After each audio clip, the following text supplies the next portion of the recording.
Evolution, I want to define the term. What it really means is a non-gradual upward movement, flying out, up and away. So you can get that sense that this is something that's not static at all. But let's compare that then to evolution. Evolution is a gradual adaptation to the world that already exists. Evolution creates a world that doesn't exist, creates a view that doesn't exist. It's not just adapting to what's there, it's changing what's there and changing with that. And we're going to understand more what that means as we look at this. So it's this discontinuous change or transformation to a more advanced stage of being and a more advanced world, more advanced structures. And we're going to look at what that means. We want you to be, we're setting up kind of some context for you, but as we get this more grounded in experience, we want you to apply this to yourself so you can map yourself. And how we define in our research, and again, what Bob says, we're studying great lives. We really want to see what is that sense of satisfaction. Who are the people that really get more out of life? What makes a life great? And what makes a life great across different areas, not just great at work and then really poor in personal relationships, or one thing going well, others not. How do you get that sense of greatness? Who are our heroes? What do they have in common?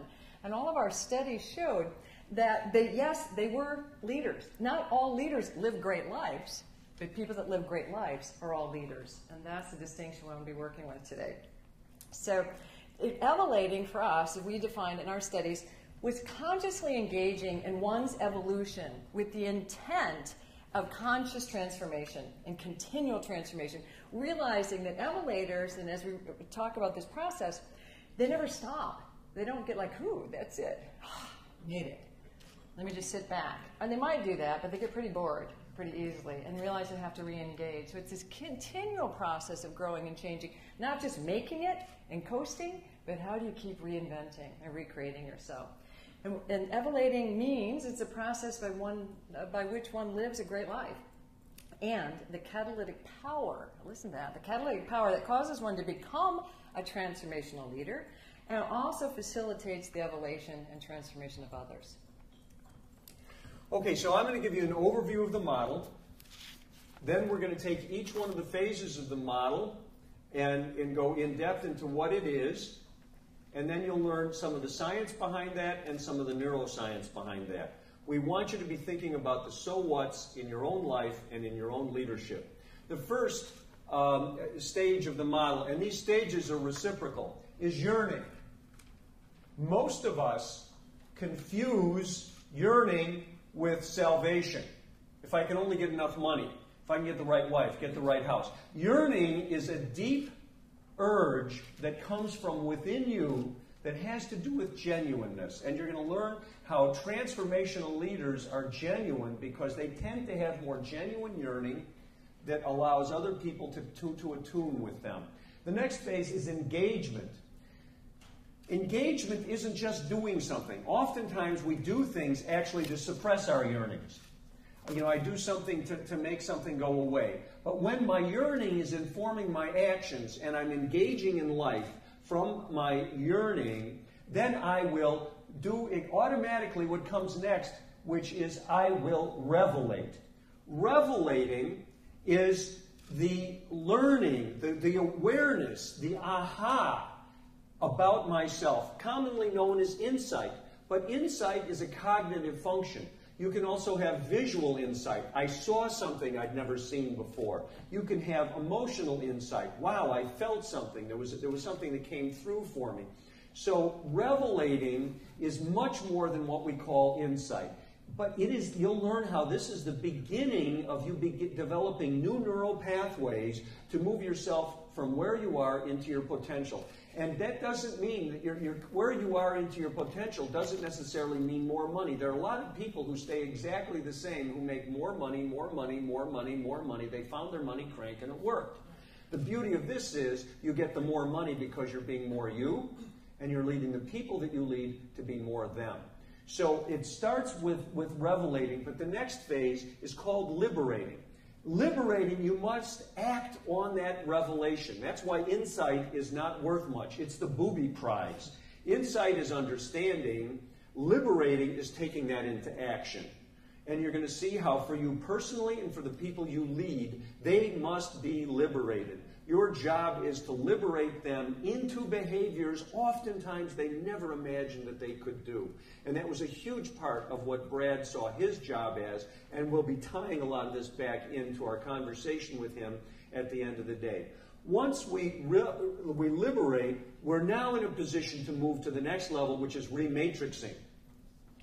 They had a study of rats and mice actually in a maze. Now they can do these micro studies of mouse brains.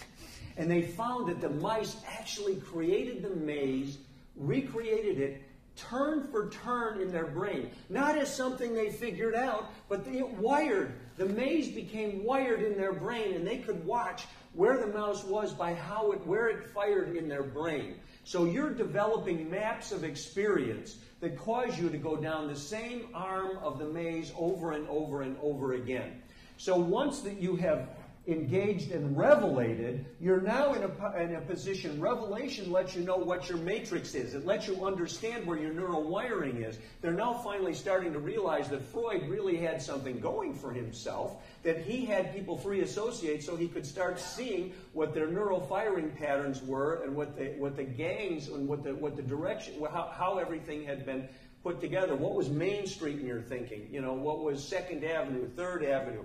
And he did that by letting people free associate. They now can actually watch this happen through the things that Judith's going to talk about. Rematrixing is the real challenge. If you want to change the functioning of your organization, rematrixing is critical. I used to get mad at him. I still get mad.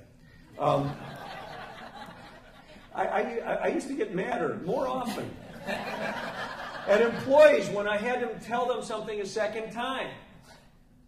And then some brilliant trainer told me, well, don't you understand? You have to tell people 7 times. Be prepared to tell them 7 times. Why do you have to tell them 7 times? Because they are rematrixing. When you're developing something new, you've worked really hard to get them doing what they're doing, and then you expect one time you're going to tell them to do something different. Doesn't happen. So on a very minor level, you're rematrixing. If you want to make a major shift in who you are and your organization, you have to rematrix at much, much deeper levels. And you will only rematrix if you do this next level, which is called dedicating. This is turning your rematrixing into a lifelong endeavor. Now, we've presented this in a linear fashion, but once you're dedicated, you're re-engaging, you're re-yearning, you're re-revelating, you're re-liberating all the time. So this is not a linear model, as you can see by the lines. It is a flow model, and we can't tell what's going to come up next for you. The beauty of it is when you have dedicated, you fluidly move through these levels, knowing all the time that you are rematrixing, able to recognize when you have revelated and how you can liberate in the next step and how that liberation is moving to a next behavior. And we'll talk more about that later. As we go through these, we're going to go in more in depth and give you some examples, some of the science behind it. I want you to look at that. But this yearning is really the motivation that gets the whole thing going. If we don't want something, we don't do anything. And we're going to look at that. And then if we want something, we need to do something about it. That's where the engaging takes place. And then to really get this new understanding of the world so we can learn and grow, which happens in revelating and liberating. These in themselves are really powerful. But I don't know, I hate to even say but, however, it's powerful. They make a huge difference for people. But really what happens, all this on this side helps you grow. Transformation only takes place after rematrixing and dedicating. Because you're adding good things to your life, your business, or your leadership style, or whatever in these, which is important. But it doesn't become who you are or part of your life till these last two, or until the rest of these are informed by these last 2 phases.